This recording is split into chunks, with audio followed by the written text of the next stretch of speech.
할렐루야.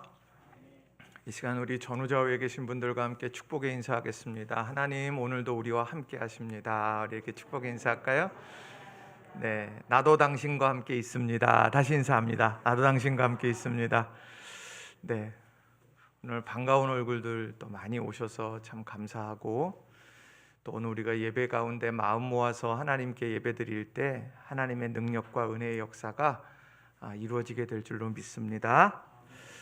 여러분에게 누군가 질문할 때 행복이 뭡니까? 라고 물으신다면 여러분 뭐라고 대답을 하시겠습니까? 행복. 나태주라고 하는 시인이 행복이라는 제목의 시를 썼습니다. 거기에 보면 이렇게 행복을 정의를 해요. 저녁 때 돌아갈 집이 있다는 것, 힘들 때 마음속으로 생각할 사람이 있다는 것, 외로울 때 혼자서 부를 노래 있다는 것, 이렇게 행복을 정의하고 이야기를 합니다. 이것을 가만히 놓고 보면 참 별것 아닌 것 같지만, 그러나 그게 우리의 마음을 따뜻하게 하는 행복의 조건이 되더라는 겁니다. 우리는 행복을 추구하면서 그렇게 살아가죠. 그런데 그렇게 살아가면서 우리가 꼭 필수적으로 가지고 있어야 되는 것이 있다. 우린 그렇게 흔히 이야기를 많이 합니다. 이것은 생명을 가진 가치 있는 존재로서 아주 꼭 필요한 것이에요. 의식주의 일들이 된다든지 하는 여러 가지 일들이 되겠죠. 그런데 신앙생활 할 때에도 아름다운 신앙생활, 건강한 신앙생활을 하기 위해서 꼭 필요한 것이 있습니다. 그것이 무엇냐 묻는다면 저는 성령 충만이라고 말씀을 드리고 싶습니다.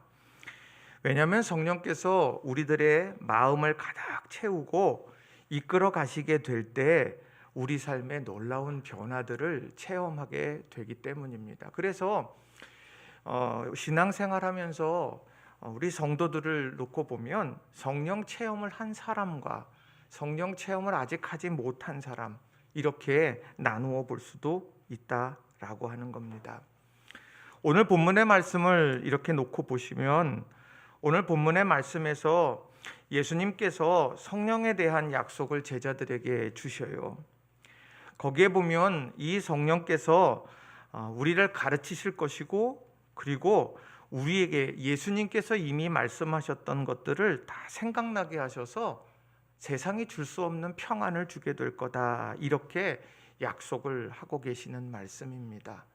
좀 있으면 예수님께서 십자가에 달려 죽을 거고, 그리고 제자들은 실망하고 절망하고 아파할 텐데, 또 그들이 예수님 없이 또 이 사역의 길을 걸어가야 될 텐데, 이 성령에 대한 약속을 꼭 붙들기를 예수님께서는 부탁하시면서 말씀을 전하신 거예요.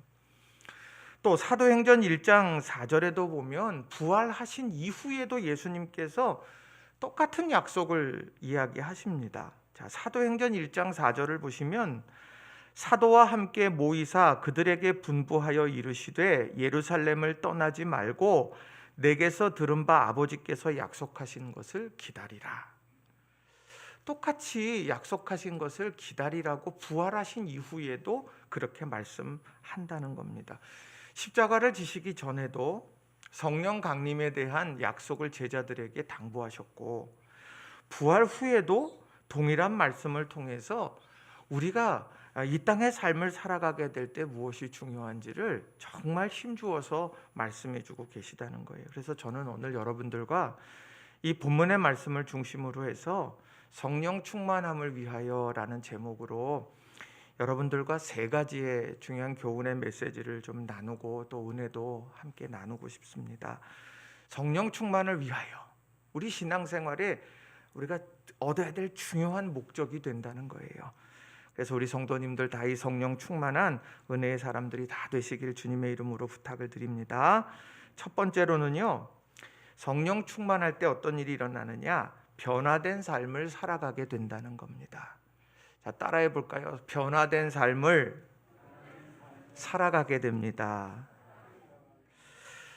이 성령 충만함의 상태에 있게 되면 사람들이 자연스럽게 변화됩니다. 왜냐하면 성령께서 그 마음을 지배하고 끌어가시기 때문에 그런 결과들을 이제 나타나게 되는 거예요. 그래서 저는 성령의 충만함 이야기할 때마다 주도권이라고 하는 표현을 참 많이 사용을 합니다. 자, 똑같은 세상입니다. 알코올로 충만한 사람은 세상이 어떻습니까? 대답하면 이상해지죠? 지금요? 네, 세상에 막 이제 뭐 어지러울 거예요. 뭐 땅에 올라오고 하늘이 꺼지고 막 그럴 겁니다. 자, 그런데 사랑으로 충만한 연인들에게 있어서 세상은요, 너무도 아름다운 세상일 겁니다.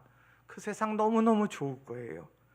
또 반대로 절망 가운데 있는 사람에게 있어서 이 세상은 너무도 고통스러운 것이 될 거라는 겁니다. 똑같은 세상인데 그렇게 달라집니다. 그의 마음속에 바로 무엇이 자리 잡고 있느냐에 따라서 다르게 된다라는 거예요. 그래서 우리 신앙생활을 함에 있어서 우리는 늘 성령 충만하려고 애써야 되는 겁니다. 왜요? 성령의 눈으로 세상을 보고 성령이 주시는 능력으로 세상을 살고 성령의 열매를 세상 가운데 맺어가면서 우리는 그렇게 살아가야 된다라는 거예요. 예수님께서는 그래서 제자들에게 오늘 요한복음 14장 26절의 말씀을 주신 거예요. 우리 같이 한번 읽어볼까요? 요한복음 14장 26절 시작. 보혜사 곧 아버지께서 내 이름으로 보내실 성령 그가 너희에게 모든 것을 가르치고 내가 너희에게 말한 모든 것을 생각나게 하리라. 아멘. 왜냐하면 우리들이 연인이 사랑하듯이 아름답고 행복한 세상을 살아갈 때도 있고 절벽에 놓여져 있는 것처럼 절망 속에 있어서 고통스럽게 살아가는 세상, 우린 그 길을 걸어갈 때도 있을 겁니다. 그런데 그때마다 성령께서 어떻게 하시느냐? 가르쳐 주신대요. 내가 무엇을 붙잡아야 될지, 무엇을 알아야 될지. 그리고 그 성령께서, 예수님께서 우리에게 주셨던 말씀과 보이셨던 행동들을 생각나게 하실 거라는 겁니다. 그래서 그러한 것들을 가르침을 받고 생각나게 되면서 그러면서 내가 내 마음속에 세상을 보는 눈이 내 감정의 눈이 아니라 성령의 눈으로 세상을 보게 된다는 겁니다. 그래서 성령께서 위기 가운데 이렇게 하시죠. 삶을 살아가다 보면 혼자뿐이라는 생각이 들 때가 있습니다. 하하호호 웃고 있지만 결국엔 내가 어려움을 만났을 때 나는 혼자뿐이야. 세상은 그래 외로운 거야. 교회 공동체 안에 있지만 나는 교회 공동체 안에서도 홀로 서 있는 사람 같아. 이런 생각이 들게 될 때 그때 성령께서 말씀으로 우리에게 깨닫게 하세요. 로마서 8장 16절에 성령이 친히 우리의 영과 더불어 우리가 하나님의 자녀인 것을 증언하시나니. 내가 나 혼자뿐이고 힘들고 어려운 것 같은데 그 순간에도 내가 외로워서 나만 혼자, 아니야, 넌 하나님의 자녀다. 하나님이 너를 사랑하시고 하나님이 너를 위해서 독생자까지 아낌없이 내어주셔서 얻은 너는 귀한 자녀야. 하나님이 너를 돌보고 계신다. 이런 것을 말씀을 통해서 깨닫게 하신다는 거예요. 성경이 기록되어진 것은 예전에 기록됐지요. 그런데 그것이 오늘 내 신비에서 살아 역사하게 되는 것, 그건 성령께서 행하시는 일이 된다는 겁니다. 또 성령께서 오늘 우리를 위해서 기도하고 계신다는 것을 강조해서도 말씀하세요. 로마서 8장 27절에 보면 마음을 살피시는 이가 성령의 생각을 아시나니 이는 성령이 하나님의 뜻대로 성도를 위하여 간구하심이니라. 오늘 우리의 삶 속에 하나님, 성령께서 하나님의 뜻대로 우리를 위해서 오늘도 간구하고 계신다라는 거예요. 한 사람 한 사람 이름을 불러가면서 그 한 사람 한 사람이 하나님의 뜻 안에서 바로 설 수 있도록 엇나간 길로 가고픈 유혹이 생겨날 때마다 그를 위해서 간구하시면서 선하게 하나님이 원하시는 길로 이끌어 가시려고 하는 그 기도, 중보의 기도가 오늘 우리를 향해 있다는 것을 일깨워 준다는 겁니다. 그게 힘이 되는 거예요. 그게 힘이 되는 거예요. 오늘 나를 위해서 기도하는 한 사람이 있다는 게 얼마나 감사한지 모릅니다. 오늘 우리의 삶에서 우리 공동체가 지금 많이 예전처럼 모여가지고 같이 예배드리는 것, 그것이 참 어려운 시기를 지나지만 흩어져 있지만 우리들이 그 자리에서 우리 성도들이 서로를 위해 기도하고 있다는 것, 그게 너무도 소중한 것이 된다는 거예요. 그런데 환경이 너무 힘들고 어렵다 보면 나를 위해 기도하는 사람도 없는 것처럼 느껴져요. 아무도 나와 함께 같이 걸어가는 것 같지 않은 것처럼 느껴질 때가 있어요. 그런데 그때마다 성령께서 우리를 위해 간구하고 계신다. 그리고 공동체 안에서 함께 이를 위해서 우리들이 부르짖고 있노라. 이런 것들을 일깨워 주신다는 겁니다. 여러분, 힘들지만 우리 사랑하는 성도님들 한 분 한 분을 위해서 성령님께서 기도하고 계심을 여러분 믿으시기 바랍니다. 우리가 알지 못할 뿐이에요. 성령께서는 어제도 기도하고 오늘도 기도하시며 우리가 살아가는 모든 길목에서 우리를 위해 간구하시는 분임을 여러분 믿으시길 주님의 이름으로 축원합니다. 우리 옆 사람하고 한번 인사했으면 좋겠어요. 당신은 절대로 혼자가 아닙니다. 우리 한번 그렇게 인사해 볼까요? 당신은 절대로 혼자가 아니에요. 이거 잊어버리면 안 돼요. 이거 잊어버리면 안 돼요. 나는 우리 교회에 기둥이 없는 게 얼마나 감사한지 몰라요. 가운데 기둥이 있으면 혼자라고 느껴질 때 기둥 뒤에 숨게 되거든요. 기둥 뒤에 숨게 돼요. 아주 그게 어느 교회나 꼭 기둥 뒤에 숨어 있는 사람이 있습니다. 근데 우리 교회는 기둥이 없어서 참 너무 좋아요. 근데 중요한 건 그것보다 더 좋은 것, 성령께서 우리를 위해서 간구하고 계시고 우리 성도들이 이들 위해서 새벽마다 또 우리들이 기억날 때마다 기도하고 있다는 것, 이걸 여러분이 꼭 기억하시기 바랍니다. 변화가 뭐 얼마나 대단한 거겠어요. 변화는 다른 게 아니에요. 알지 못했는데 깨닫는 것, 그게 진짜 변화의 출발이 되는 겁니다. 또 성령께서 우리 삶에 변화를 주시기 위해서 우리에게 주신 말씀이 또 한 구절이 있어요. 자, 고린도전서 12장 7절 말씀을 한번 보겠습니다. 고린도전서 12장 7절 말씀을 같이 한번 읽어보겠습니다. 시작. 각 사람에게 성령을 나타내심은 유익하게 하려 하심이라. 아멘. 성령께서 변화를 주셔요. 혼자라고 느껴질 때 너는 하나님의 자녀다 일깨워주고, 우리가 정말 내가 혼자 고군분투하고 힘에게 없도록 투쟁하는 것처럼 인생을 살아갈 때 내가 너를 위해서 기도하고 있노라, 이런 것들을 가르쳐 주셨다면 공동체의 중요한 목표, 성령께서 함께 하시는 공동체의 모습을 우리에게 또한 알려주세요. 유익하게 한다는 겁니다. 유익은요, 살려내는 게 유익입니다. 말 한마디로 죽이는 것 아니에요. 그건 유익한 것이 아닙니다. 내 행동 하나하나로 인해서 어려움 아니요, 그러면 안 돼요. 중요한 것은 오늘 이 성령의 공동체는 바로 모두를 유익하게 만들어낸다는 겁니다. 절망에 빠졌던 이들을 희망으로 일으켜내는 공동체, 그게 우리 공동체인 줄로 믿으시기 바랍니다.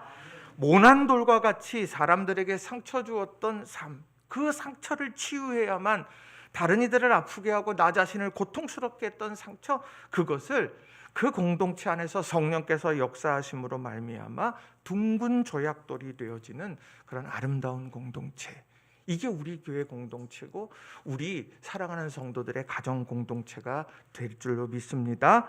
분열과 다툼, 이것이 사라지고 일치된 마음으로 하나 되게 하는 것, 성령께서 하나 되게 하신 것을 힘써 지키라. 에베소서의 이 말씀처럼 성령께서 우리를 하나 되게 하신다. 우린 이런 아름다운 유익의 변화를 오늘 우리는 기억하며 살아가야 되는 거예요. 내 삶에 우리는 연약한 사람이기 때문에 분열과 다툼으로 그렇게 흔들어질 때가 있어요. 우리 삶의 상처가 너무 커서 그 상처가 나를 찌르고 다른 사람을 찌르게 될 때가 있어요. 절망이 있지. 절망 속에서 허우적대면서 내가 정말 벗어나고 싶지만 내가 용쓰고 힘써도 안 되는 상황들, 그렇게 느껴지는 때가 있습니다. 그때 우리는 성령의 능력으로 너를 유익하게 하소서, 이렇게 기도하며 일어서는 우리 모든 성도님들이 다 되시기 바랍니다. 변화, 너무 거창한 담론, 거창한 거대 담론처럼 생각하실 필요 없어요. 성령께서 우리 가운데 함께 하시고, 성령께서 우리의 상처를 매만져 주시고, 성령께서 우리를 위해 기도하고 계시고 간구하고 계시고 하나님의 자녀임을 증언하고 계신다, 이 소리를 듣고 있는 것이 변화의 시작이라는 거예요. 여러분 이런 성령의 음성 앞에 늘 귀 기울이시길 주님의 이름으로 축원을 드립니다. 두 번째로는요, 성령이 충만하면 어떠냐? 유혹을 이기는 삶을 살게 된다는 겁니다. 유혹을 이기는 삶을 살게 돼요. 한번 따라해 보겠습니다.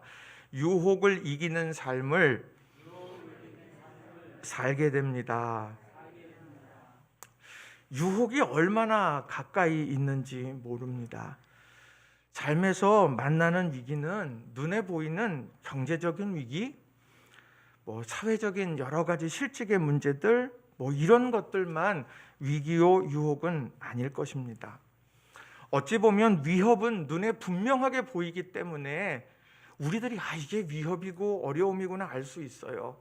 그런데 유혹이라고 하는 것은 너무도 달콤하기 때문에 거기에 넘어지게 되는 수많은 상황들을 마주하게 된다는 겁니다. 이러면 안 되는데 하면서 눈이 가고 손이 가고 마음이 가게 되는 거예요. 그런데 그 죄의 유혹이 우리를 무너뜨리는 것을 알지만 그것이 너무도 달콤하기 때문에 우리는 그 유혹에 넘어가게 될 때가 종종 있습니다. 죄의 유혹의 뿌리가 무엇일까 보면 자기 사랑이더라고요. 그래서 이 죄의 유혹은 항상 내가 사랑하고 좋아하는 것을 통해서 유혹은 밀려들게 됩니다. 내 모든 삶의 관심사가 물질에 있으면 물질로 우리를 유혹해요. 내 삶에 내가 제일 중요하게 여기는 것이 권세다. 그러면 그 권세로 유혹이 밀려들게 되어 있습니다. 또 내가 가장 좋아하는 것, 그것이 명예다. 그러면 그 명예를 가지고 나를 유혹하게 된다는 겁니다. 그러니까 오늘 이런 것들을 다 놓고 보면 우리는 자기 사랑이 아니라 주님의 사랑으로 우리의 삶을 점점 더 바꾸어 가야 되는데, 그러한 일들을 이루어가게 하시는 분이 성령님이 된다라는 거예요. 악한 사단은 날마다 유혹의 씨앗을 내 마음속에 심어 놓습니다. 그것을 이렇게 심어 놓게 되고 그것이 내 마음속에 떨어졌는데 그것이 이렇게 다 사라져 버려야 되는데 자꾸 자라나는 거예요. 이게 점점 자라나는 겁니다. 그걸 빨리 해결하지 않으면 우리는 그 유혹에 휘말리게 된다라는 거예요. 여러분을 지금 유혹하고 있는 것이 무엇일까요? 여러분의 삶에서 지금 가장 가까이 나를 흔들어 놓으려고 하는 것이 무엇일까요? 외부적인 달콤한 유혹일 수도 있고, 내 마음의 나태함과 게으름일 수도 있고, 편의주의적인 생각이 들 수도 있을 것입니다. 그러나 중요한 것은 그런 유혹 앞에 우리가 성령 충만함으로 이겨낼 수 있는 저와 여러분이 다 되시길 주님의 이름으로 부탁을 드립니다. 바울 사도는 그래서 그런 상황을 갈라디아서 5장 17절에 이렇게 이야기를 합니다. 자, 갈라디아서 5장 17절 말씀을 제가 읽어드립니다. 육체의 욕망은 성령을 거스르고 성령이 바라시는 것은 육체를 거스릅니다. 이 둘이 서로 적대 관계에 있으므로 여러분은 자기가 원하는 일을 할 수 없게 됩니다. 육체의 소욕과 성령의 열망은 늘 우리 가운데 충돌합니다. 이런 충돌 앞에서 과연 나는 어떻게 유혹을 이기는 삶을 살아가겠는가? 나는 어떻게 성령이 바라시는 것을 내 육체를 통해서 이루어갈 수 있을 것인가? 이러한 질문 앞에 바울 사도는 두 가지의 중요한 비결을 우리에게 전해줍니다. 하나는 성령을 따라 행하는 것이라고 말해요. 자, 갈라디아서 5장 16절. 내가 이르노니 너희는 성령을 따라 행하라. 그리하면 육체의 욕심을 이루지 아니하리라. 욕심, 성령의 소욕, 이건 다 눈에 보이지 않는 내 마음속에 존재하는 것들입니다. 성령께서 이렇게 살아야 돼. 육체에 그럴 필요 없어. 넌 그렇게 살아. 너 욕심껏 살아. 한 번뿐인 인생. 욕심 마음껏 내 마음의 열망 그것 따라 살아. 그렇게 끊임없이 충돌하게 될 때 바울 사도는 행함을 강조해요. 성령을 따라 행하라. 살아내라. 그렇게 요청하고 권면합니다. 또 하나는 뭐냐? 갈라디아서 5장 24절에 나오는 말씀인데 십자가를 바라보라는 거예요. 갈라디아서 5장 24절. 그리스도 예수의 사람들은 육체와 함께 그 정욕과 탐심을 십자가에 못 박았느니라. 정욕과 탐심을 부정하지 않아요. 다만 그 정욕과 탐심을 십자가로 가지고 갑니다. 십자가에 무슨 일이 일어났습니까? 나의 원대로 마시고 아버지의 원대로 하소서. 그 십자가에서 이루신 예수님을 바라보라고 그렇게 이야기를 합니다. 저에게도 마찬가지입니다. 육체의 욕망이 제게도 있지요. 성령의 열망이 제게도 있지요. 그런데 이 두 가지가 끊임없이 이 가운데에서 충돌하게 됩니다. 조금이라도 신앙생활이 저도 나태하게 되면 어김없이 육체의 욕망이 강하게 제 삶을, 제 마음을 지배하는 것 같아요. 그리고 내 삶에 정말 십자가를, 예수님을 바라보지 않고 세상에 눈 돌리다 보면 세상을 바라보며 부러움이 밀려들 때도 있다라는 거죠. 그거는 모든 사람들이 다 공감하는 이야기가 될 겁니다. 바꿔 말하면 오늘 바울 사도는 마음이 가는 대로 신앙생활을 하면 안 된다고 말합니다. 마음 가는 대로 하게 된다라고 하면 신앙은 언제나 그 자리에 머물거나 아니면 퇴보하기 마련입니다. 신앙생활은 마음을 먹고 하는 겁니다. 마음을 성령의 열망을 따라 살기로 마음 먹고 그렇게 행하면서 사는 것이고, 정욕과 탐심, 그 탐심이 내 안에 자리 잡지 않도록 예수님의 십자가를 바라보며 그 의미를 마음에 깊이 새기면서 살아가는 것, 이게 바로 유혹을 이기는 삶의 모습이라고 하는 겁니다. 요셉이 보디발의 아내가 유혹하게 될 때 얼마나 유혹이 거셌는지 그의 옷을 벗기려고 했죠. 그랬다가 그걸 뿌리치는 과정 중에 자기의 옷을 놓고 이제 도망치게 됩니다. 그때 요셉이 한 말은 뭐냐? 내가 어떻게 하나님 앞에서 죄를 짓겠습니까? 그의 마음속에는 바로 그런 하나님의 임재 앞에 내가 서 있다라고 하는 그런 마음이 있었고, 그리고 그러한 마음, 유혹에 넘어가서 내가 당장에 보디발의 아내, 그 보디발의 아내를 품을 수도 있지만, 그러나 하나님께서 보고 계시고 하나님이 붙들고 계시고 그것을 기억하면서 떨쳐냈다라고 하는 거예요. 유혹은 그렇게 집요한 거고, 유혹은 그렇게 달콤하게 다가오게 된다는 겁니다. 여러분, 세상의 유혹 앞에, 특별히 코로나19 앞에 얼마나 유혹이 많은지 몰라요. 이런 유혹 앞에 우리가 믿음 안에서 우리 자신을 지켜낼 수 있는 성령 충만한 성도들이 다 되시길 주님의 이름으로 간절히 축원합니다. 말씀 준비하면서 제 마음에 새긴 성경 구절이 하나 있어요. 데살로니가전서 2장 19절과 20절의 말씀인데 우리 같이 한번 읽어봤으면 좋겠습니다. 데살로니가전서 2장 19절 20절 시작. 우리의 소망이나 기쁨이나 자랑의 면류관이 무엇이냐? 그가 강림하실 때 우리 주 예수 앞에 너희가 아니냐? 너희는 우리의 영광이요 기쁨이니라. 아멘. 면류관, 다른 번역 성경에는 월계관이란 표현을 썼습니다. 이건 뭐냐면 경주하게 될 때 우승한 자에게 주는 우승 트로피, 이제 이런 거라고 생각을 하시면 돼요. 금메달, 은메달, 동메달 뭐 이런 것처럼. 근데 바울 사도가 주님 강림하셨을 때 내가 그 피니시 라인을 탁 통과하게 됐을 때 하나님께서 내게, 주님께서 면류관을 이제 주시고 내가 그 면류관을 자랑스럽게 이야기할 텐데 그 면류관이 뭐냐? 바로 너희다. 이렇게 이야기를 해요. 데살로니가 교회 성도들을 향해서 그렇게 이야기합니다. 빌립보 교인을 향해서 내 기쁨이요 자랑이 너희다. 또 이렇게 이야기하기도 했습니다. 목회라고 하는 것이 무엇일까 생각해 보고 목사이기 전에 저도 성도 아니겠습니까? 우리가 다 주님의 거룩한 하나님의 가족이요 성도인데 우리에게 있어서 자랑할 수 있는 면류관이 무엇일까 생각해 봅니다. 그것은 바로 사람에게 있습니다. 제게 있어서 하나님 앞에 자랑할 수 있는 것은 여러분이어야 해요. 여러분 한 사람 한 사람이 하나님 앞에 신실하게 서는 것, 주님이 강림하실 때 혹은 제가 주님의 심판대 앞에 서게 될 때 제가 자랑할 수 있는 것은 그것일 겁니다.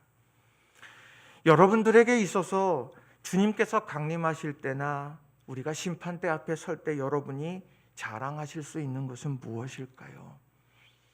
여러분이 기도를 통해서 섬김과 수고를 통해서 여러분들께서 영혼을 구원하고 회복시키는 그런 아름다운 일들이 하나님 앞에 귀한 자랑이 될 거라는 거예요. 지금까지 목회하면서 많은 목사님들 또 영적 지도를 받으면서 성장을 했습니다.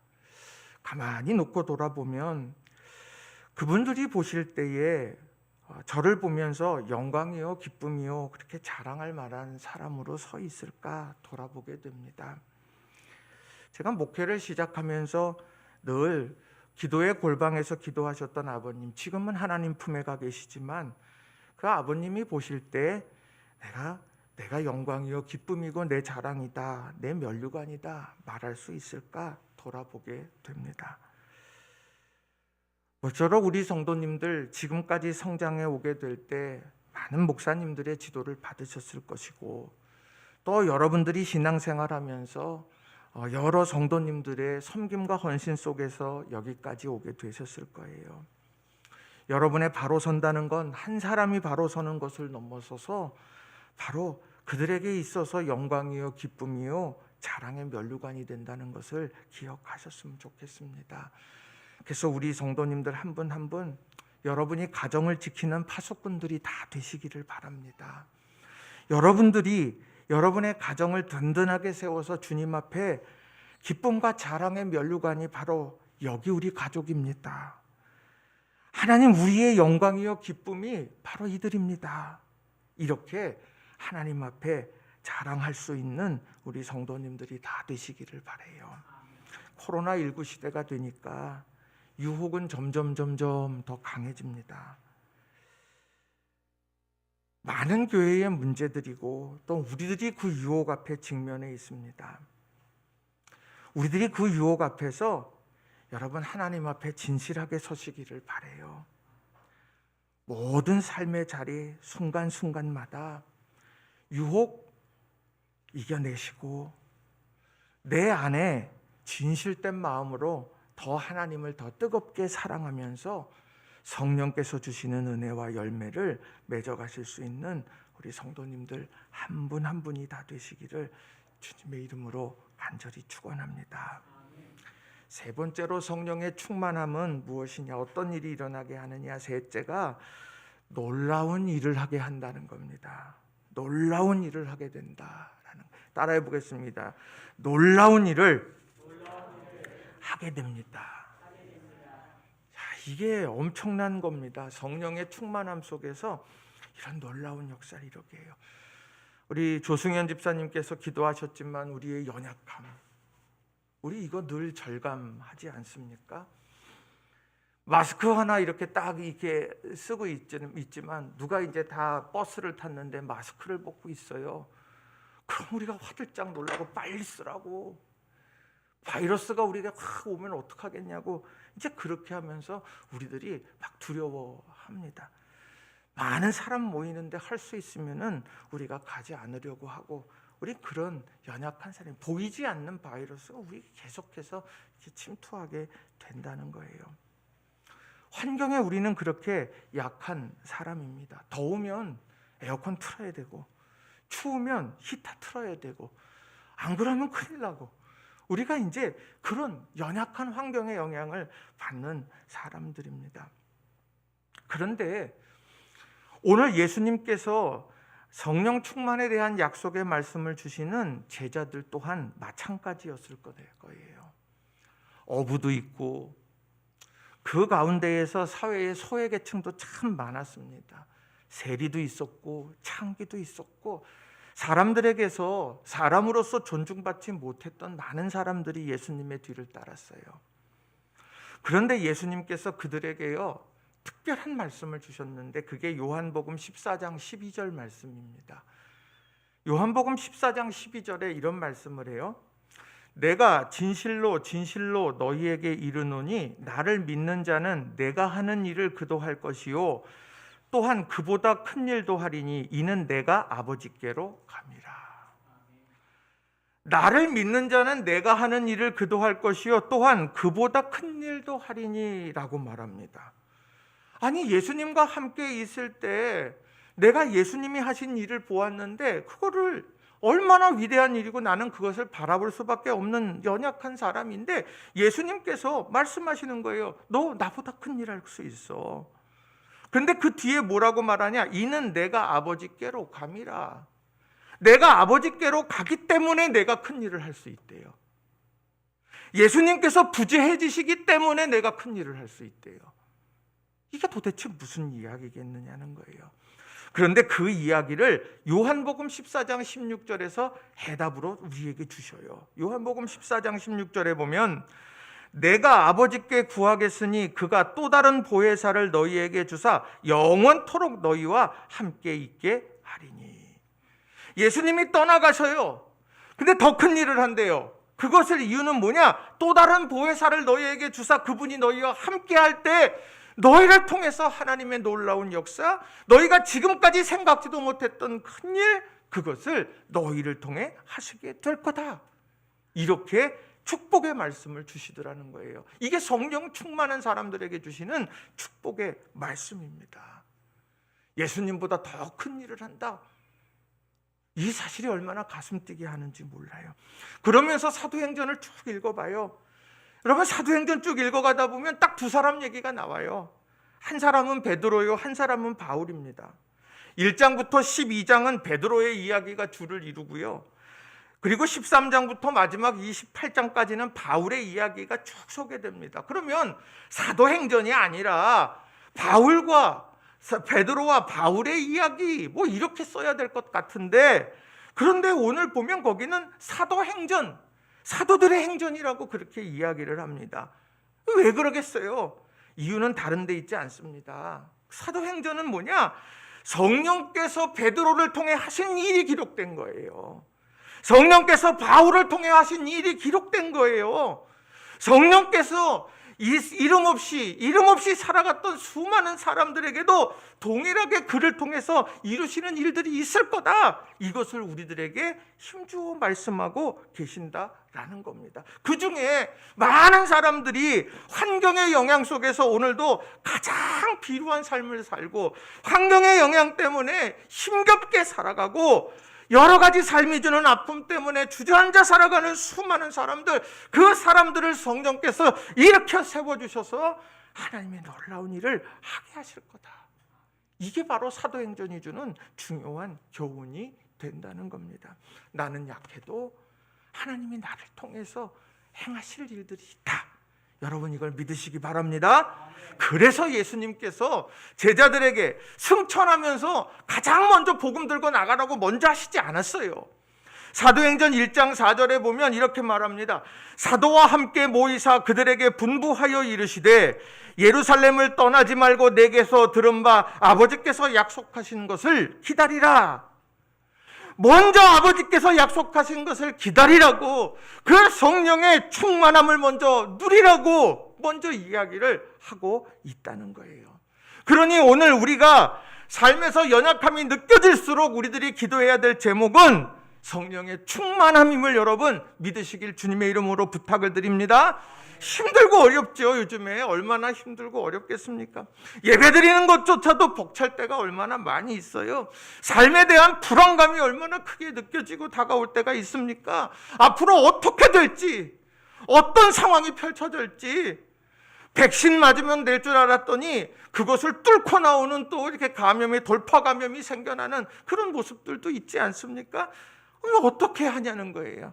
오늘 그러한 세상을 살면서 우리들이 기억해야 될 것, 성령의 충만함, 그 충만함으로 우리를 덮어주소서.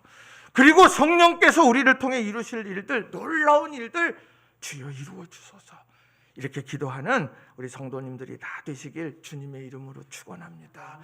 죽겠네, 죽겠네, 제가 언젠가 이야기하지 않았습니까? 죽겠네, 죽겠네, 죽겠네 그러다가 믿음의 사람들은 그걸 느린다 그랬잖아요. 죽게 있네, 죽겠네, 죽겠네 그러다 죽게 있네, 모든 성패가 죽게 있네, 이렇게 바뀐다는 말씀 드렸잖아요. 우리 성도님들 주님께 있음을 꼭 믿으시기를 바랍니다. 미국에 무디라고 하는 사람, 그 사람만큼 유명한 사람이 아마 없을 거예요. 그런데 그의 학벌은 초등학교밖에 나오지 못했습니다. 그렇지만 그는 복음적이고 영감 있는 열정적인 설교로 수많은 영혼을 주님께로 인도했어요. 그래서 그가 집회를 인도할 때마다 은혜 받으려고 모여드는 사람들이 정말 인산인해를 이뤘습니다. 그런데 한 지역에서 이 무디 목사님을 초청해서 전도 집회를 가지려고 준비 모임을 하는데 어떤 젊은 목회자가 벌떡 일어나서 이야기했대요. 왜 강사로 무디만 고집합니까? 무디 외에는 설교자가 없습니까? 그가 성령을 독점하기라도 했단 말입니까? 이렇게 하면서 큰 소리로 따져 물었다는 겁니다. 그러니까 존경받는 한 원로 목사님이 조용히 웃으면서 말하는 것이 이렇습니다. 무디만이 성령을 독점하는 것은 아니겠지요. 그러나 분명한 사실이 있습니다. 그것은 성령께서 이 시대에 무디를 독점하고 사용하고 계시다는 것입니다. 이 이야기를 했다는 거예요. 오늘 우리 한 사람 한 사람이 성령을 독점할 수는 없습니다. 그러나 성령께서 우리 안에 독점하게 하시고 성령께서 우리를 사용하시도록 우리가 성령 충만한 사람으로 내어드릴 수 있다라고 하는 거예요. 내 안을 한번 잘 보세요. 내 안에 뭐가 있나? 내 안에 채워진 것이 과연 뭐가 있나? 성령께서 내 안에 들어와 계실 공간이나 있는가? 우리는 우리 자신을 돌아봐야 된다는 거예요. 비워낼 거 비워내고 채울 거 채워야 되는 겁니다. 성령으로 충만해진다고 해서 선교지에 나아가서 목회자가 돼야 되는 것 아니에요. 성령이 충만해지면 어떻습니까? 직장에서도 남들은 짜증내고 하고 싶지 않아 힘들어하는 순간에도 웃으며 살 수 있어요. 남을 도우며 살 수 있는 거예요. 어려운 시기에도 그렇게 살 수 있는 거예요. 그럼 사람들이 그 모습을 바라보면서 야, 어떤 이런 상황 속에서 당신은 어떻게 이렇게 할 수 있습니까? 정답은 성령 충만이라는 거예요. 여러분, 내 입술에서 자꾸 투덜투덜 원망 불평이 나와요. 성령 충만을 위해서 기도하시기를 바랍니다. 오늘 우리 삶에 정말 답답하고 비판적인 비관적인 얘기들이 내 마음을 움직이고 내 입에서 터져 나오면 그 순간 지금 우리는 성령 충만을 위해서 기도해야 하는 순간이라는 거예요. 우리 성도님들 한 분 한 분이 바로 성령 충만해서 놀라운 일을 성령의 사로잡힘 속에서 이루어 가시기를 주님의 이름으로 간절히 축원합니다. 말씀을 정리합니다. 오늘은 성령 강림절이에요. 성령의 충만함을 통해서 일어나는 일들 우리가 오늘 살펴봤습니다. 변화된 삶, 죄악의 유혹을 이겨내는 것, 놀라운 일을 해가는 것, 이런 것들은 우리의 능력으로 되는 것이 아닙니다. 마가의 다락방에 모여 기도할 때 하늘의 문이 열리고 성령께서 불같은 성령으로 임하게 돼서 충만한 역사가 일어나게 될 때 그때야 비로소 성령 충만의 은혜를 누릴 수 있었습니다. 그러니 우리는 힘들고 어려운 순간에 하늘을 보는 사람이 되는 거예요. 하늘을 바라보며 성령의 충만함을 위해서 기도하며 나아가는 우리 모든 성도님들이 다 되시길, 이 시대의 무디처럼, 이 시대의 다니엘처럼, 이 시대의 다윗처럼, 이 시대의 에스더처럼 믿음 안에서 쓰임받는 우리 성도님들이 다 되시길 주님의 이름으로 축원합니다. 이 시간 우리 같이 통성으로 같이 기도했으면 좋겠습니다. 하나님, 성령 충만케 하셔서 우리 삶이 먼저 변화되고 죄악의 유혹을 당당하게 떨쳐내고 예수님께서 허락하신 놀라운 일을 우리가 이루어가면서 살게 해주세요. 어려운 시기에 함몰되는 인생이 아니라 어려운 시기에 빛을 발하는 우리 인생이 되게 해주세요. 우리 같이 통성으로 기도하겠습니다. 기도하십시다.